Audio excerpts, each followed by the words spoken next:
His vision was blurry, and his eyes stung with blood and smoke. There was screaming all around him, and fire.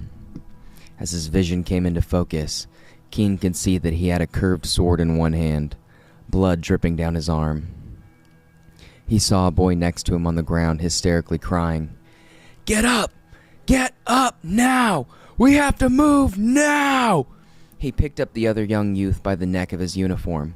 The fire had reached their ammunition stores, and explosions rocked the earth as buildings all around them were on fire.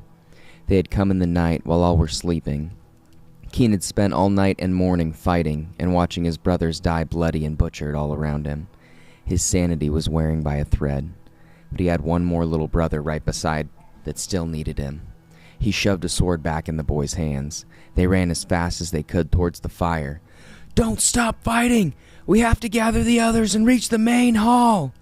He urged his brothers around to keep fighting. His sword was flying through the many bodies of their foes. Monstrous men with faces molded like beasts, with huge black eyes and hulking bodies, with discolored, blotchy skin. Heads flew, and blood splashed as they ran at what felt like lightning speed. Mortars and bombs going off, and organs and limbs flying. His little brother close beside, fighting through tears of blood. The blond youth had blood-soaked straw for hair, but neither stopped, and at every turn Keen grabbed another brother, and they fought, and fought, and fought. Their limbs were burning. Some vomited from stress, but no one dropped their weapon. They hacked and hacked through tides of flesh and made rivers of blood, using formations and techniques taught by their teachers but never before had to use to take lives. The boys were surprisingly resilient and willing to slay to protect one another. Keen thought to himself it was a truly inspiring image. All of them gathered to fight and reach their sensei. Just then, a cruel hooked weapon flew from out of view and blew straight through another young student's head, who had hacked his sword into the chest cavity of a boar-faced beast man and gotten it stuck. Chunks of bone from his face flew through the back of his skull, becoming shrapnel and red mist, wounding more boys behind him. "Never stop!" Keen chopped his sword into the skull of the beast man who had killed the boy. He urged his brothers. He was crying, but his arm kept swinging, just as his sensei had taught him. His fluid body motions were purely from muscle memory at this point. These were only boys, the oldest not much older than 20. The youngest few they had gathered up were only 10 years old, but they were in battle, their first battle, all of them. The older warriors and teachers were waiting in the main school hall, where the bulk of the defense had been set up the night before, until they started coming from all sides over the walls. If we can get to the hall of the Emperor, we can regroup with our senseis.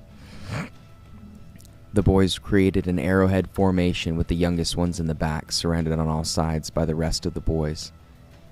Keen led the spearhead with the older boys, except for the straw-haired boy he had saved first, who stubbornly stuck to his side, right up against his body, and each boy covered the other's blind spot. We picked up a good number of students. Hopefully some of the others did the same too, he said.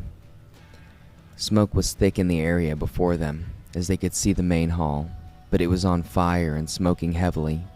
The smoke was filling the entire courtyard of the prince in which the Emperor's hall, the main hall, sat. "I can't see!" One of the young boys in the back was coughing in the smoke. "Hold on, we're not far." Another bloody head cleanly landed at his feet, as Keen slew a rampaging beast man running towards the group. "Titan formation! Sensei is in the hall, right?" Just then, the entire main hall erupted in a green and orange ball of fire and plasma, and all the boys went flying backwards as the shockwave hit them from over 200 meters away. Keen's head smashed into a concrete block, and he blacked out instantly. When he opened his eyes, everything was hazy, and Keen was chest-deep on the banks of a river current formed in the night through the ruins of the school due to flash flooding, filled with blood and mud. He was cold and couldn't feel his sword arm. All around he saw bodies of his brothers, the brothers he had tried to rescue. He could see that the little boy whose eyes had been stinging from the smoke was half-conscious 30 yards away, as a savage hulking beast man walked toward the boy with a jagged bladed weapon in his hand, and killed the boy with a cruel downward strike that nearly cut through his whole body with one sweep. The boy died instantly. Nearby, the straw-haired boy who had been crying before Keen picked him up by his neck was next to him still.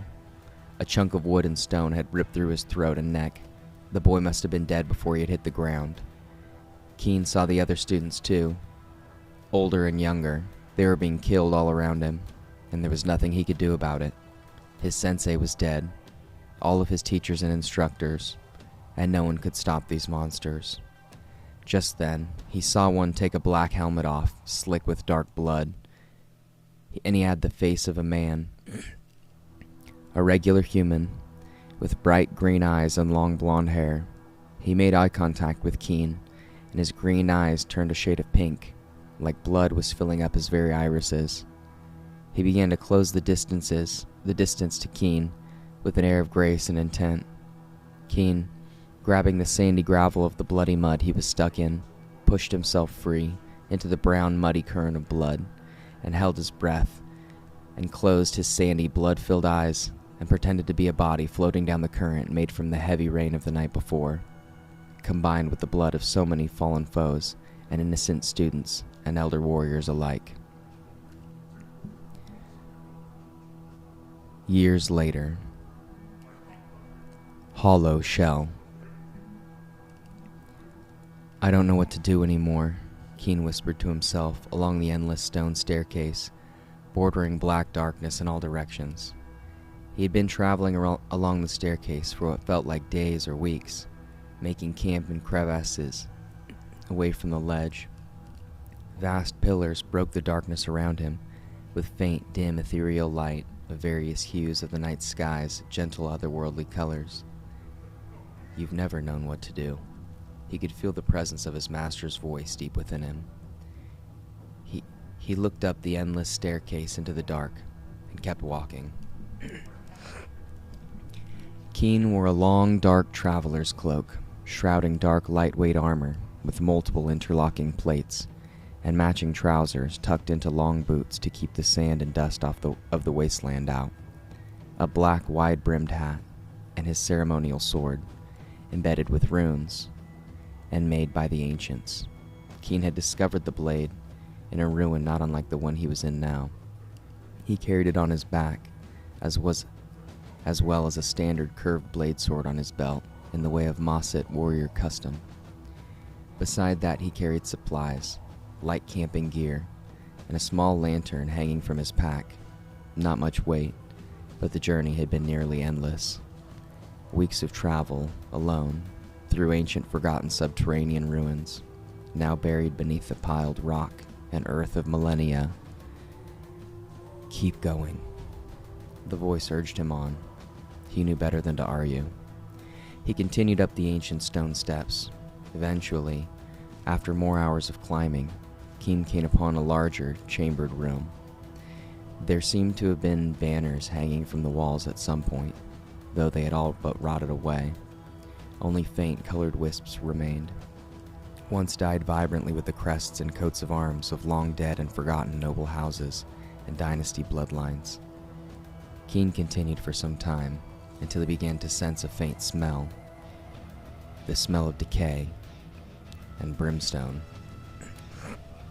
From deep within the long hall of an empty chamber, sounds began to echo. Rapid tapping sounds, faint at first, and steadily growing stronger. With only a moment's notice, Keen swiftly tossed his gear to the side. He focused within the darkness and closed his eyes. He saw it on the screen of his mind in radiant detail.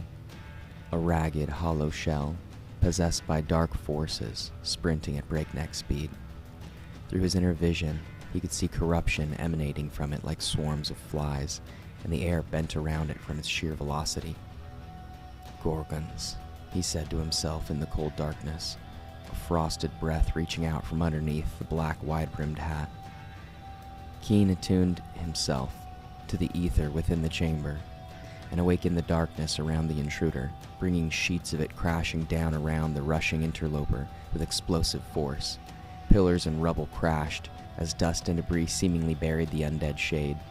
until a rusty, ancient blade flew straight from out the clouds of dust between falling megalithic pillars and crashing rocks, straight toward Keen's face. In the blink of an eye, Keen deflected it with his own blade, and the old rusty sword embedded itself nearly hilt deep in a fallen boulder. Keen jumped high and avoided the Revenant's follow-up rush as the hollow shade flew out of the dust and dust clouds with the speed of a ballista bolt directly into the stone wall that had been behind Keen. The host must be nearby, he whispered to himself under his breath. His eyes glanced quickly around to locate the warlock. It was no use. The massively long chamber was devoid of light, apart from the lantern still softly glowing where he had thrown his pack. Still mid-air, Keen twisted around, and reaching from beneath his cloak, quickly tossed a handful of what looked like silver ball bearings hard toward the hole that the Revenant had made in the fortress-like walls of the long chamber. From the hole in the wall exploded successive blasts, forming a huge purple-tinged crimson-red fireball. Shockwaves sent debris flying as Keen gently landed, gliding to the ground. Still facing the wall as charred debris landed around, chunks of charred brick flaked and crumbled around the now massive hole in the wall. "Wonder if that did it," he said to himself. A loud screaming noise shrieked from deep within the dark void left in the ruined wall. Nope. Hand on the hilt of his curved blade, Keen expertly sliced down the middle of the shrieking ghoul as it rushed from out of the blackness, cleanly bisecting the undead projectile-like hollow shade down the middle. The two halves of its body crashed to the floor on either side of him, in a pile of empty canvas-like skin. Just as I thought. Hollow. Just bonded with a bound soul. Dark magic. Keen closed his eyes and lightly reached a hand in the direction of one of the halves of the Revenant. Within the screen of his mind, he saw a middle-aged man. The man gazed back at him with quiet, calm eyes, silently looking into his. They were icy blue, and his hair was black and cut short. Keen focused, deeper. He felt the kindness the man had shown to others in his life, the pain of his death, and the torture of his soul being bound and enslaved for centuries in a hollow shell. Keen had entered the Shade's etheric field using his own etheric body in order to view the true form of the Revenant's once human spirit. Keen relaxed his gaze as he took a deep breath, and as he released it, the breath condensed to form masses of golden light that hovered, sparkled faintly, and glowed with gentle yellow hue. The spirit of the older man looked in Keen's eyes and humbly nodded, well at peace with his reward after years of undying suffering and forced servitude. He faded into the golden light, and with him, he carried his kindness, his experience, and his gratitude for long-awaited peace into the mass of light. The light then vastly increased in brightness, momentarily in a blinding glow of ethereal silver white. As Keen opened his physical eyes once more, he saw faint wisps of indigo-violet light fade before his eyes. "Thank you," he heard them whisper, before disappearing. He nodded and gently touched the black brim of his hat, bidding farewell. Now to find the host, or they'll just keep coming. The warlock must be nearby, he thought to himself. Soul tethers greatly weaken with distance, for all but the most adept users of black magics. Then, a sound like rushing waves on the shore. Are we near the ocean? As the intensity quickly rose to a roar, realization dawned. Keen sprinted to the side of the chamber and grabbed his bag as he leapt along rubble to climb a fallen pillar, just as a wave of more shrieking and howling hollow shell revenants crashed through the chamber, beginning to fill it like a great tidal wave, attempting to swallow him into inky, fleshy blackness. Catching one hand along a pillar, quickly looking down, he saw them crash along the base of the pillars and fill the hall. Tens of them, dozens, hundreds. Keen sprinted with lightning speed, leaping from pillar to pillar, ghouls jumping high to catch his boot heels or the hem of his cloak. Yawning mouths gaped hollow, inky voids, openings to soulless shells of dried, sinewy flesh. He sliced hands at the wrist and elbow. They hung in air for a moment, almost frozen in time. This is taking too long. At this pace, I'll never find him, he thought to himself. Keen reached his right palm, still wielding his blade, palm up to his face, and blew while still gripping the handle. Black masses of shadows began to flew from the handle and crossguard, and pulled from underneath him like a flying carpet of shadow. No, of complete darkness, sheet thin. Keen flew, leaning nearly on his back, feet first on thick sheets of darkness. He turned his body to one side as he glided above a river of living corpses, obscured by the inky black sheets that carried his weight. Keen tilted his arm and reached down to touch the darkness. It parted between his fingers like a stream of mist or a thin sheet of falling water. It was cool to the touch like fog. Time almost froze, and it was both beautiful and terrifying. Beautiful because of the subtle grace of the magic of the darkness. Terrifying because of the wild shades beneath, heaving torrents in a river of undead, too slow and too far beneath his floating form to reach the lone warrior, gliding on a sheet of inky darkness. Like gliding along thin streams of water. Keen steadied himself and regained balance. He closed his eyes as he flew forward and searched the vast halls of the subterranean ruins through the etheric sight available to the screen of his mind. There was a subtle impression coming from another floor in an intersecting chamber hall. A faint glow he saw in his mind's eye, and there was a smell. Brimstone, he said to himself. Keen flew on his shadow carpet, rushing down halls past torrents of crashing bodies and currents of blood. He was past the main horde of the hollow shades now. He's close, he said to himself. A faint yellow glint caught Keen's eye as he glided on the darkness, seeking out the decayed wizard he knew must be haunting the subterranean chamber. Keen turned to see the partially masked face of the Gorgon, a necromancer who combines blood magic and dark sorcery. This one had a misshapen, tarnished gold mask that was only formed enough to cover part of the face, and only had an opening for one eye. As soon as the lurking warlock saw him, he leapt at Keen, shrouded in tattered shadows surrounding rotten rags for clothes. The black magician grabbed Keen by the shoulders, and they spun through the air. The Gorgon stretching his mouth wide to swallow Keen's soul or tear his face or throat out. Sharpened and rotting fangs tore at wind as they hurtled uncontrollably through the ruins. A hard headbutt broke the warlock's nose and sent broken yellow teeth flying. The sorcerer's flesh was shriveled and dead, but he held on to Keen with a strength that defied the bonds of death and mortality. Keen reached for his sword and sliced the warlock's thigh open while aiming for an arm, but shrieking, the dark mage struck the flat of the blade with full force and sent it flying. The two combatants crashed through stone pillars, and Keen grabbed the warlock by the back of the dead scalp of long white hair, and pulling a dagger from his cloak, stabbed the sorcerer repeatedly in the chest as deeply as possible, near up to the hilt. The necromancer shrieked an inhuman scream as black tar-like bile and blood dripped from the roof of a fanged mouth. Gnarled, broken claws tore at the plates of armor around Keen's chest and neck, but to no avail. As the two crashed through another stone pillar, the Gorgon was temporarily dazed. Keen saw his moment and struck. Still midair, Keen reached into a concealed pocket beneath his cloak, and from it pulled a talisman, a gilded crystal jewel. Shoving it into the warlock's face, Keen forced it into the mask's one opened eye, into an empty eye socket, quickly twisting the golden helm-like mask, covering it over the dark mage's face at the same time. He grabbed the ancient bastard sword on his back, the one embedded with runes. He thrust it through the heart of the Gorgon, and in that moment a blinding flash of golden light shone from behind the misshapen and gnarled golden mask and through the rend in the necromancer's chest cavity, filling the ancient chamber, making the ancient subterranean darkness bright as day for one moment. Keen gently glided to the ground atop the warlock's empty, tattered gauze shrouds. A moment later, a solid gold mask landed on the ground with an unceremonious clunk and rattle, before fading into silence. Keen no longer heard what sounded like ocean waves beneath the chambers beneath him.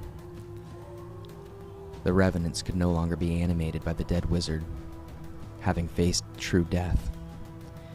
Their spirits still weren't free, however, not as long as the soul of the host, which trapped their spirits, remained tethered to the material plane.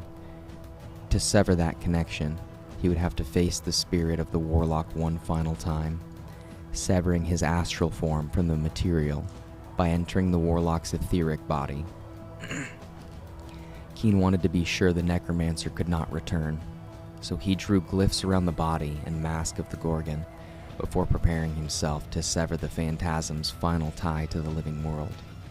After retrieving his blade and his pack from nearby in the long chamber, one of many, he sat, placing next to himself on one side the small gilded crystal talisman, a gift from the depths, found at the bottom of another long-lost ruin on a previous journey, and his rune-covered blade on the other, another ancient treasure, which almost imperceptibly vibrated with primordial forces.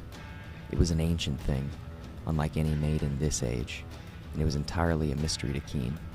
He only knew what these artifacts guided him to do, what they told him to do. He had no idea how they worked, only that they seemed to work in his hands, and seemed to guide him to use their power, a piece of their power, provided he used them with proper respect, and the willingness and patience to understand and learn their mysteries. At least it seemed so far. All things respond to oneness, his master had told him. The mask was an ugly and gnarled piece of weathered and tarnished gold, malformed and ugly even from the beginning. The decayed mind of the ghoulish wizard must have still coveted something of the gold's indwelling power, though he had long turned from all the benevolent powers, including that of gold. Maybe at one time he had considered it a trophy. Most likely, in a few moments, Keen was going to find out. Armored Shadow. Keen relaxed his mind and began to breathe gently and rhythmically. Closing his eyes, he gazed through his mind's eye into the etheric body of the Gorgon necromancer through the conduit of the golden mask and the ancient, tattered robes. All that was left of the necromancer. The talisman beside him faintly pulsed with an otherworldly glow, and the runes etched into the ancient sword at his other side seemed to burn with fire as the blade hummed a gentle thrumming song, almost imperceptibly. For a few moments nothing happened. Keen felt himself within his own etheric body. But there was nothing.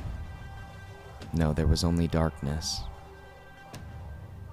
He was traveling through the etheric plane, but he did not see the spirit of the old, corrupted necromancer in sight. Only the vast, inky darkness.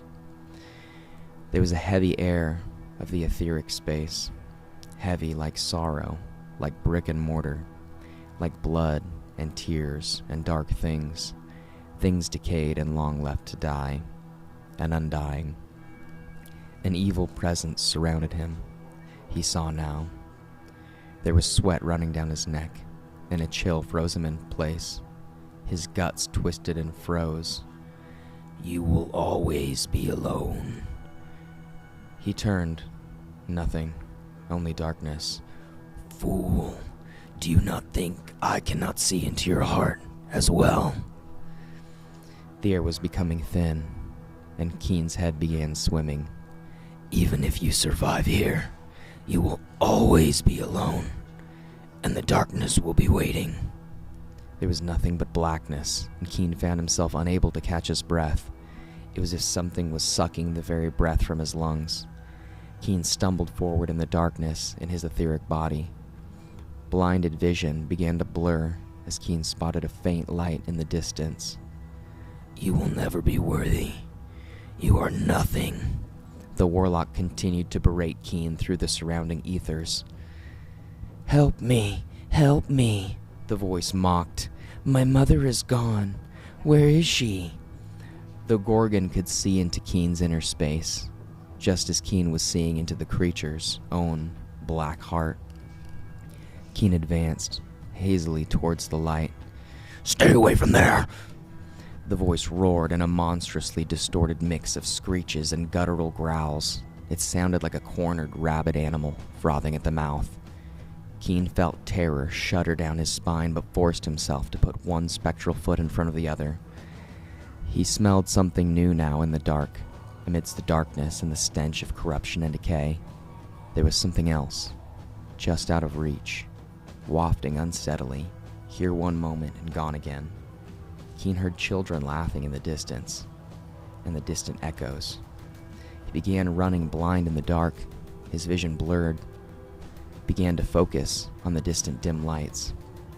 There were more now. Keen could breathe again. He began to focus, and all of a sudden, Keen was a specter, standing in a carpenter's workshop.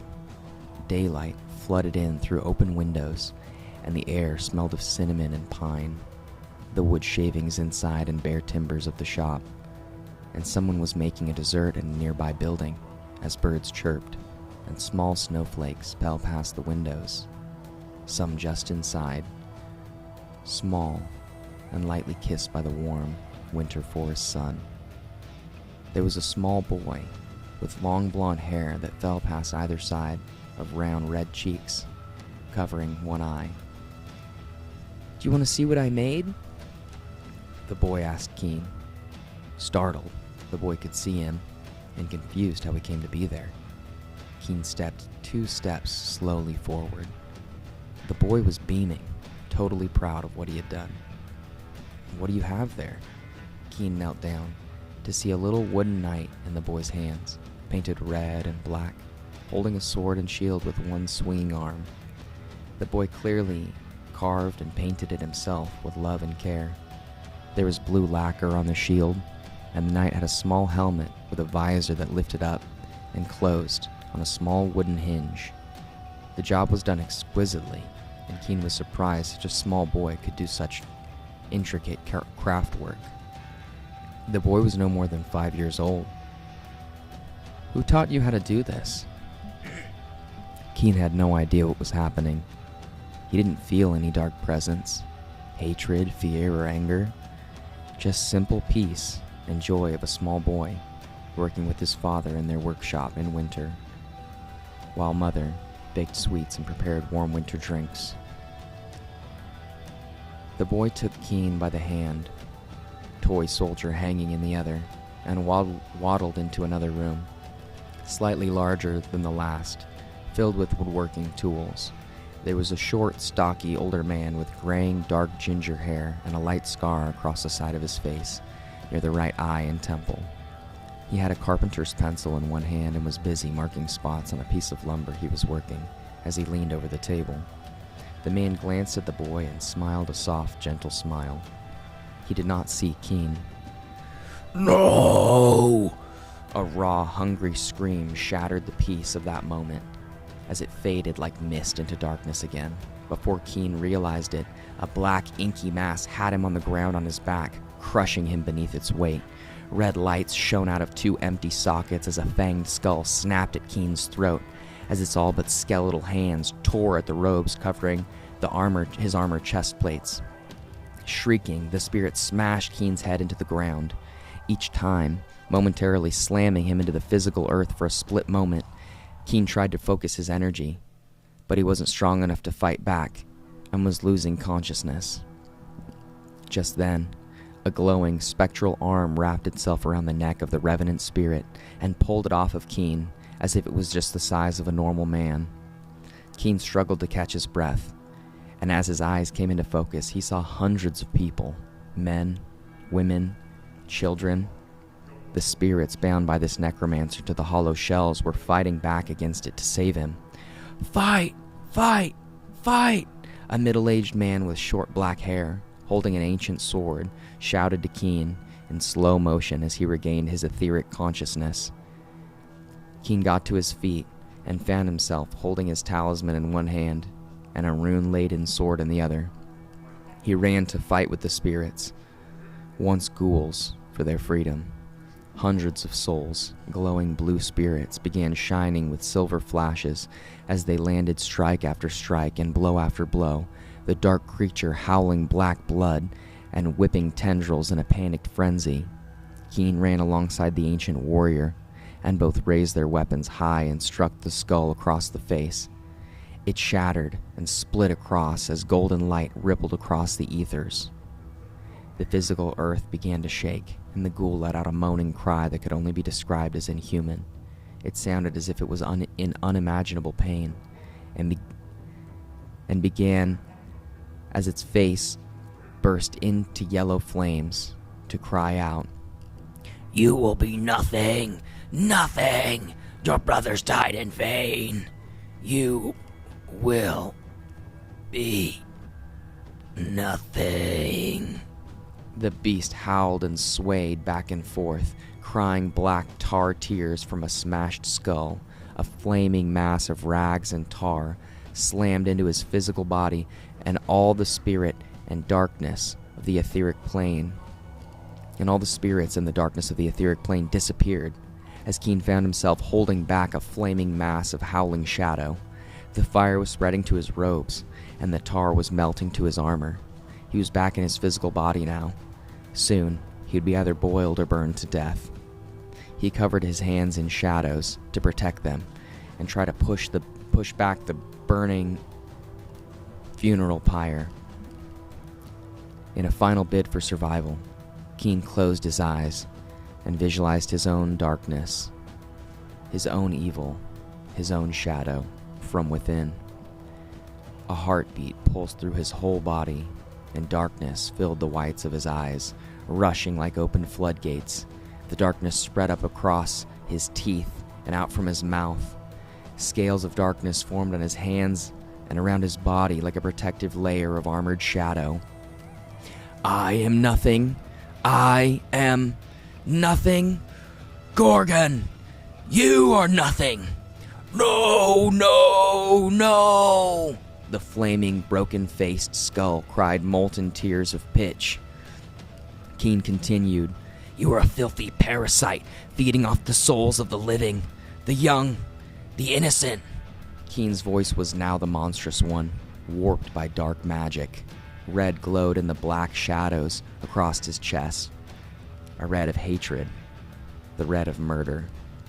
Keen had to rein in his darkness. His shadow was threatening to overpower him now. "You think you are worth anything? You warlock, you crawl in darkness and eat dust, you worm!"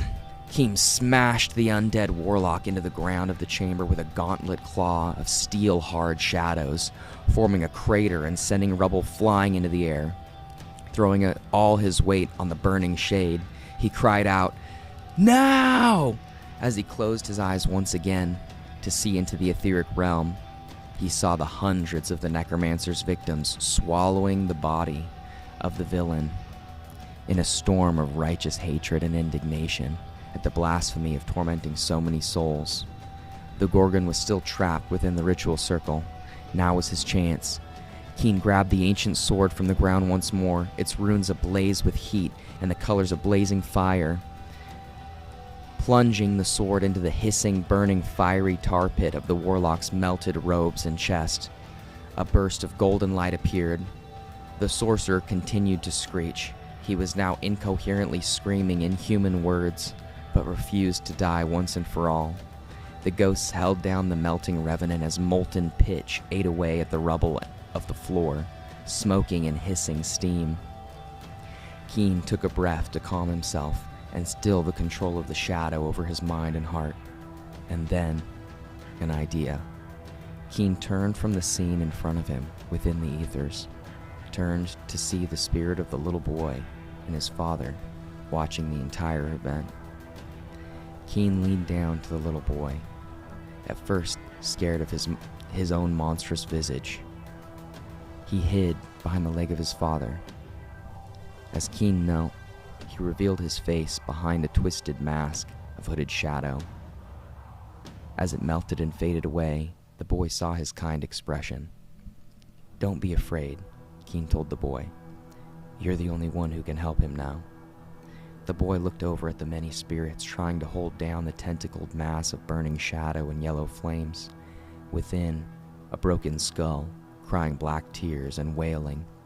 The boy toddled over, toy soldier in his hand. The other spirits looked at him and paused momentarily. As the necromancer's tormented spirit saw the boy, he froze and stopped resisting. tendrils of shadow sizzling and popping loudly as inky limbs melted like black candle wax. Broken eye bones looked on the boy helplessly. Yellow and red flames licked out from within and billowed smoke from empty eye sockets. The boy reached up. The boy's spirit reached out one hand, holding a painted wooden knight. The shrouded skeleton reached up one skeletal hand, partially shrouded in black darkness. With bone fingertips facing palm up, the formerly bonded spirits looked on in awe as the toy soldier entered the hand of the burning revenant. It was as if scales began to fall away. Ashes collapsed in on themselves as darkness faded to light, the burning flames now bright as sunlight enveloping the shadows as they all dropped to the ground like burnt black sand, until only a hunk of gold remained. Light faded, and Keen found himself standing in his physical body in the center of the ritual circle, alone in the empty chamber. His shadow was gone, as well as the spirits, the boy and his father, and the warlock. In their place within the ritual circle was a shallow crater from where the necromancer's body had impacted the floor of the room, and a small golden lump where the mask had been melted down. Small lights glowed, filling the whole vast chamber, and took the forms of human beings against the darkness. They glowed with gentle sparks of silver light within gossamer outlines. One the size of a child waddled toward him, holding the chunk of gold that had been the necromancer's mask. Keen picked up the lump and placed it tenderly in his pack, still near the edge of the ritual circle. A face appeared for a moment on the gossamer shade. The boy beamed up at him. A boy with long blonde hair that covered one eye. The necromancer's soul was free now. Thank you. The boy grabbed the hand of his father's shade, and that of another, and the entire chamber of spirits faded away into fingers of blue gossamer mist. Keen touched the brim of his hat and nodded a salutation as the chamber returned to its normal state, and the only light once again came from his small lamp. Keen noticed the talisman still in one hand, glinting with otherworldly colors from behind a green jade crystalline face, deep with inner natural details, gilded in delicate pure gold, almost thin as gold leaf. The talisman pulsed a warm heat with its faint glow. Keen returned it to his cloak, gathered his pack, and continued walking. He hadn't been looking for the warlock. The Gorgon had merely found him wandering in his lair and seen another soul to prey on, and sent its attack dogs. Keen decided to make camp for the night. He was tired and strained from the struggle, more than he realized at first. He laid down in his small tent nearby. The ruins he was in were so vast, one place was as good as any to make camp, and there'd been nearly no life at all, not even vermin, until the Gorgon and its thralls had come across his path, or he across theirs. Keen's limbs screamed in pain. He had torn muscles, bruises, and most of his lower body had suffered at least slight burns. More than that, he had magical injuries. The shadow, his own shadow, had taken its toll. He would need to spend a good amount of time recovering once he was out of this ruined city. Another, like all the others that had been for thousands of years. Since the calamity, there were legends, myths, dogma, but nobody truly knew what the world was like before the calamity, how it came to be this way, or what even was truly lost.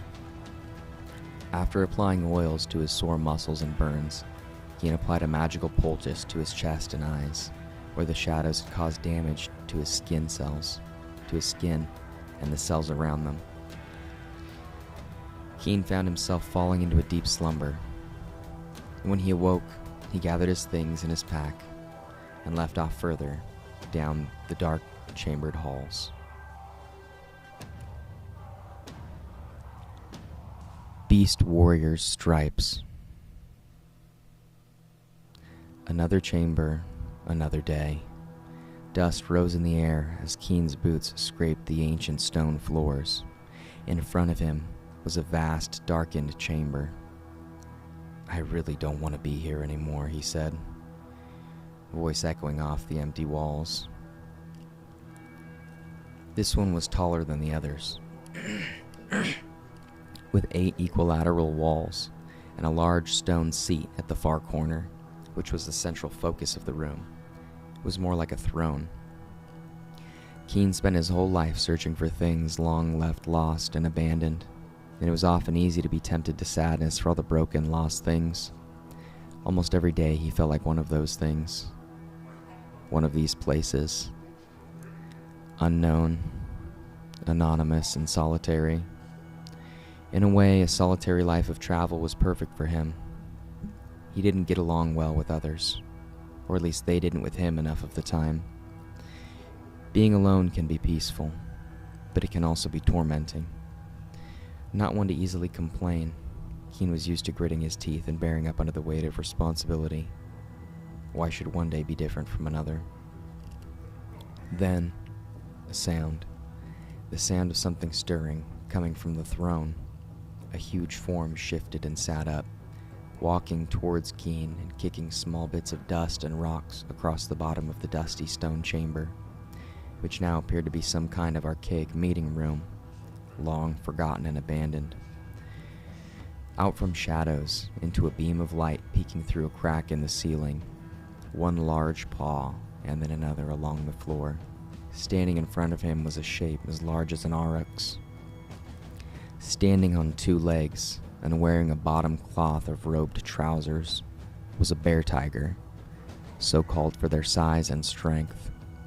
Hulking orange and black striped shoulders stepped out from shadows. The bear tiger was holding a huge bladed naginata like a staff.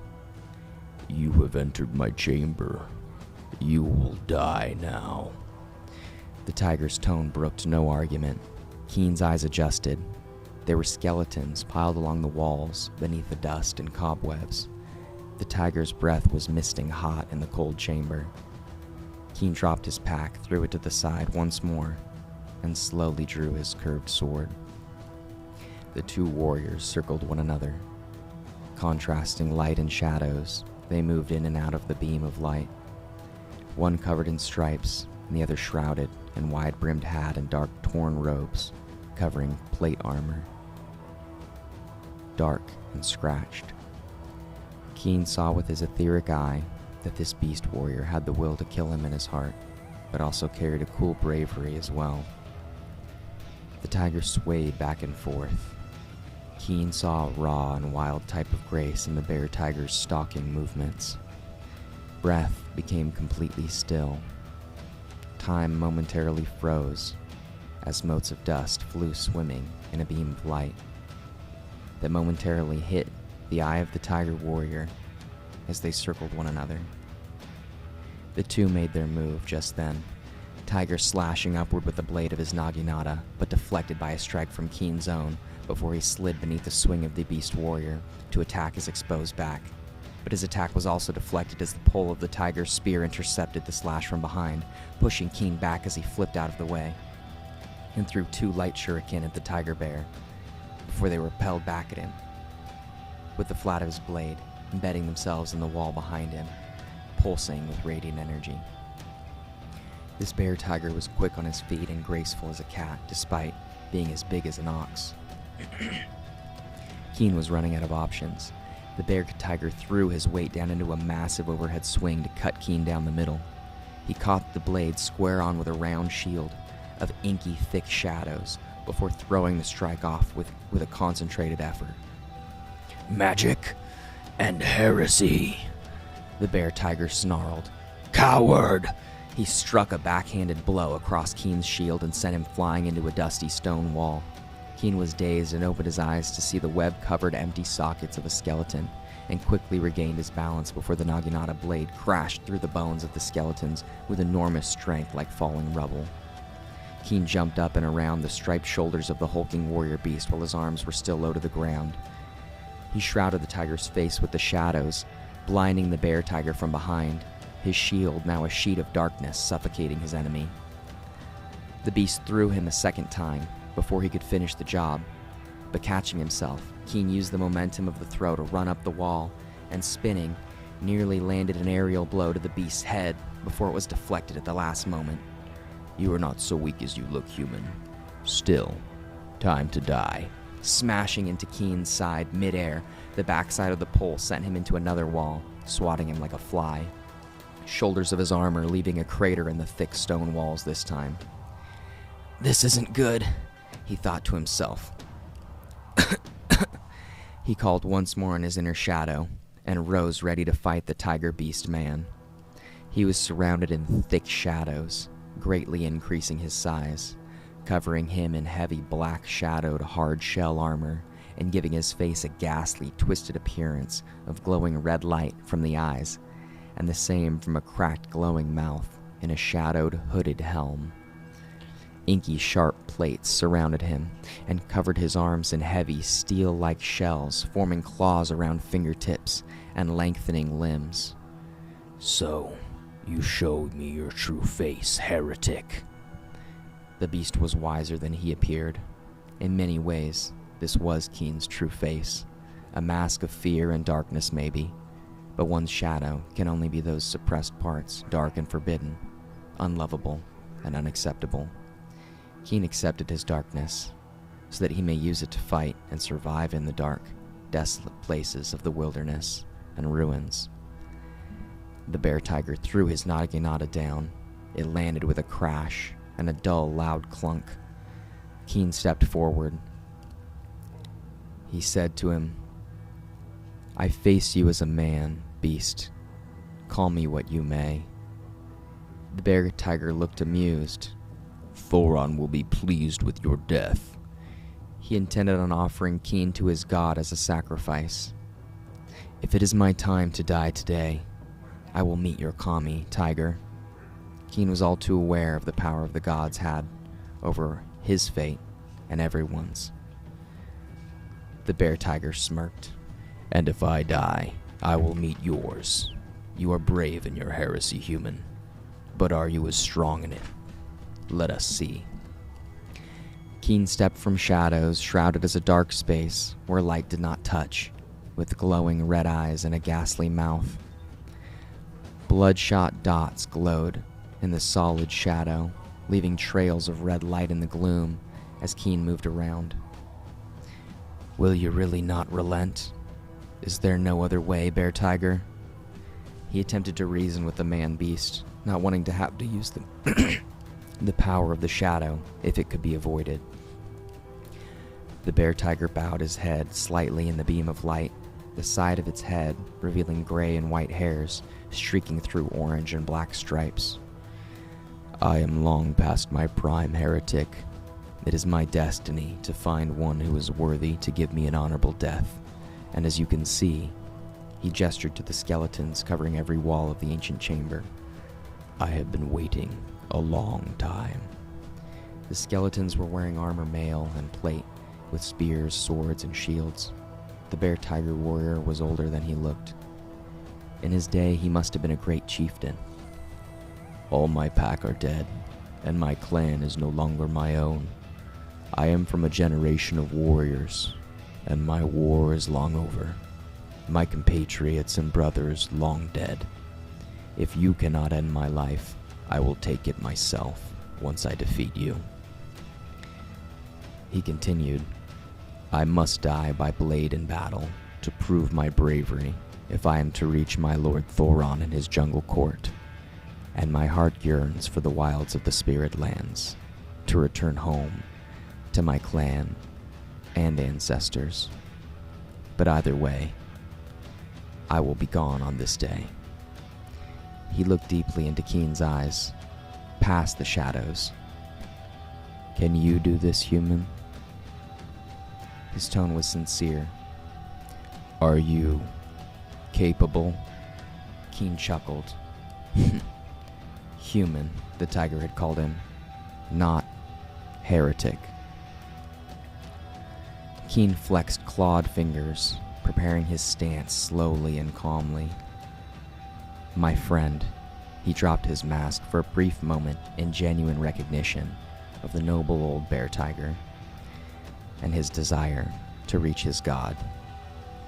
Keen perfected his footing and boxing stance. "Not only am I capable, I will send you there today. I promise you." He summoned the mask again. "If not, you may send me to your god, and I will tell him myself of your worth." The bear tiger had a momentary look of surprise, then a smile. "So be it then, human. We have entered a stripe bond, a vow to honor our gods." Keen dug in his toes. So be it, he thought. Rushing into battle, Keen threw an armored left fist and smashed the old bear tiger warrior in the side of one cheekbone before following up with a crushing right uppercut. He was going to give this old honor-bound warrior the fight of his life or die trying, and that was the god's truth. The bear tiger smashed two interlocked fists into the back of Keen's armored hood and burnt himself on corrosive shadow. It was a good blow, but Keen stayed low after it hit him and shot a right hook into the tiger's ribs like an armored cannon before the bear tiger's right claw hit him full on one side of the face. Roaring with jaws open wide, fangs exposed, it ripped off the shadow completely from that side of his helm and eye, but only left deep tearing face wounds rather than ripping that entire side of his face off fatally. The black and gray stripes along the side of the bear tiger's head were illuminated for brief moments by the beam of light. Keen caught his balance, spit a mouthful of blood on the ground in front of him, and let out a roar of his own as he reformed his helmet. He leapt high into the air, straight at the tiger warrior. Crashing down, Keen smashed two separate fists into the tiger's face, one after the other. The two began to exchange blow after blow at breakneck speed. Neither knew who would give up first, but the sheer raw power of the two combatants blazed with the glory of the dragon kami gods. Both holding the line, the two felt the presence of many unseen eyes as their fury burned red like blazing suns. Bodies dodged gracefully, faster than the eye. Fists flew so quickly by the time one was seen it was already somewhere else, and lightning strike blows connected with both warriors on the very edge of consciousness. Each of their strikes that connected landed with the full force of cannonballs, and the two warriors merged in the ancient rite of mutual combat, with their attacks and dodges a blur of tiger stripes, shadows, and trails left by red bloodshot pits, glowing in the dark like hot coals of fire. The battle was in full force, and the two were showcasing peak speed, endurance, and power in their striking. Kicks, blocks, and dodges, everything was being brought to bear and put on the line as both Keen and the bear tiger had lost everything and everyone they had ever fought to protect, and neither had any purpose left in the world but to fight and die if needed. Whatever force, whether malevolent or divine, that had brought them there that day would determine both of their destinies, for better or worse. Man and beast, chieftain and heretic, warrior and wanderer, soldier and slayer, old and young, light and dark. Their battle became an ecstasy of blurring colors and shadows, stripes and blood. Fists cocked themselves and flexed, preparing for the next blow. Dodges and fakes, haymakers and body jabs, broken fangs, broken ribs. Combat raged on. Blood was pouring down Keen's face, even beneath his armor, and he was coughing blood as well inside of his masked helm. The bear tiger was now as covered in blood as he was in stripes, but he was clearly smiling out of one swollen eye and missing a fanged tooth. "You are no coward, human," the tiger grumbled low as he paused for breath. Keen laughed, wincing through broken ribs. "You called me human. Not heretic.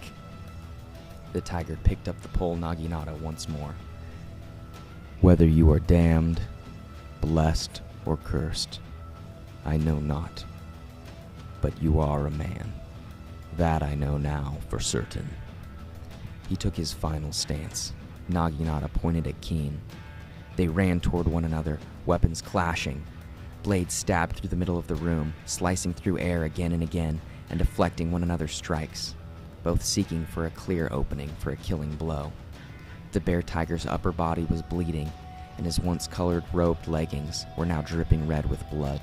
Keen's body was screaming and blood sprayed from his mouth as the two fought. The beast warrior's eyes were full of fury and ferocity, wild with the passion of his kami god, and Keen saw the great tiger god Thoron in the warrior beast as he moved down to slash a powerful overhead strike on him. Keen momentarily summoned his shield as a last-second defense, bracing himself. A wild mass of striped muscle, the tiger smashed through Keen's shield with his naginata so hard that the overhead strike shattered the outer shell of Keen's shadows and helm. Keen spun, nearly toppling over. His body was now unprotected apart from his legs and gauntlets, which still extended his reach and height.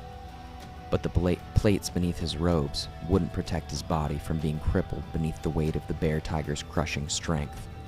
He remembered those oft-heard words in his innermost thoughts, in his guru's voice. Keep going. You're nearly there. Keen regathered shadows around his face and body once more, consolidating his strength, and roared at the tiger man as he summoned his mist-like shadow once more, bolting full speed through the air at the old bear tiger and throwing the full force of his armored shell hulk into the attack.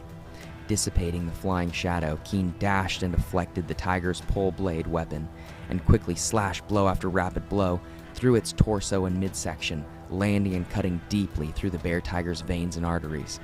Blood spattered and sprayed in all directions as Keen's curved blade cut through the bear tiger's broken body as it roared and raged from the pain. Grabbing Keen's armored body, biting hard into his neck, it tried tearing out his throat, but the bear tiger's fangs were broken and chipped, and the armor plating covering Keen's body head to toe. Covered Keen's body head to toe, so it was no use. Keen, however, could still not overcome the bear tiger's superhuman strength. These legendary fighters are truly an honor to their clans, he thought as he struggled against the massive tiger's grip, holding Keen's body in place with superhuman force. The bear tiger would not relent and grabbed Keen's left side hard from the ribs with a bloody open claw. Ha ha ha ha! Human, you have given me the fight of my life, the bear tiger said, releasing its bite and smashing the side of Keen's face hard with one more right-handed strike. It lifted the shadowed warrior over his head with both claws and launched Keen across the room. This time he was prepared with a gliding shadow and surfed the wall high up with the momentum, flipping. Keen leaped from the height and pulled the ruined bastard sword from his back, striking down with his mask and eyes, leaving glowing red tracers through the air. Keen landed on the old beast's chest. His blade pierced through its warrior heart, and the bear-sized tiger fell back onto the rock throne once belonging to a long-dead king, and looked into Keen's eyes one final time as his shrouded armor faded away like black fog. The tiger looked deeply at Keen's face, up close for the first time, as the young, lightly shaven man, with shoulder-length, curly hair and cedar brown eyes to match, kneeled on its chest. Blood spurted from the tiger's mouth. The bear tiger coughed his last words to Keen, hands still on the hilt of his sword, which pierced the tiger's heart. The bear tiger's eyes glazed as he looked past Keen's shoulder. I see him, my lord Thoron. He is pleased with you, human. And he is pleased with me. No heretic, you are human after all. Its body turned cold, and Keen saw the light leave the eyes of the man-tiger lifeless. Keen stood and bowed, offering his respects and salutation to the beast warrior, Limping, Keen pulled his sword from the tiger's chest, once again nodding to the spirit of the warrior before reaching a hand up and closing the eyes of the fallen bear tiger. Still coughing blood lightly, Keen tried to steady himself against the chamber throne before he glanced up. Looking up from his leaning position, Keen saw the etheric body of the bear tiger clearly, standing in the middle of the chamber. Behind the tiger warrior sat a huge kami spirit, a giant bear tiger with a wood-scabbard ceremonial blade in his belt, reclining on a couch. They regarded him with their eyes, the tiger warrior a look of gratitude, and his kami a look of interest, possibly amusement. "We will see you, human." Keen bowed. "Thank you, great warriors, for the sacrifice of your life, and for the honor of combat with a veteran warrior of countless battles." The bear tiger bowed back, and his kami nodded before they disappeared from the chamber and faded away until there was only the beam of light cracking through the ceiling, dust motes dancing in its path.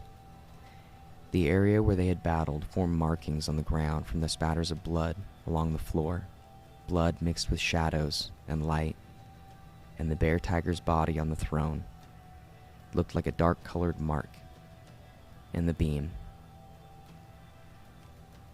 The scene formed an image on the floor of the large octagonal throne chamber. A taijutsu, sometimes called a yin-yang, forming an 8-sided trigram. Keen left with his pack. Next chamber, he thought to himself, limping. Keep going. Almost there.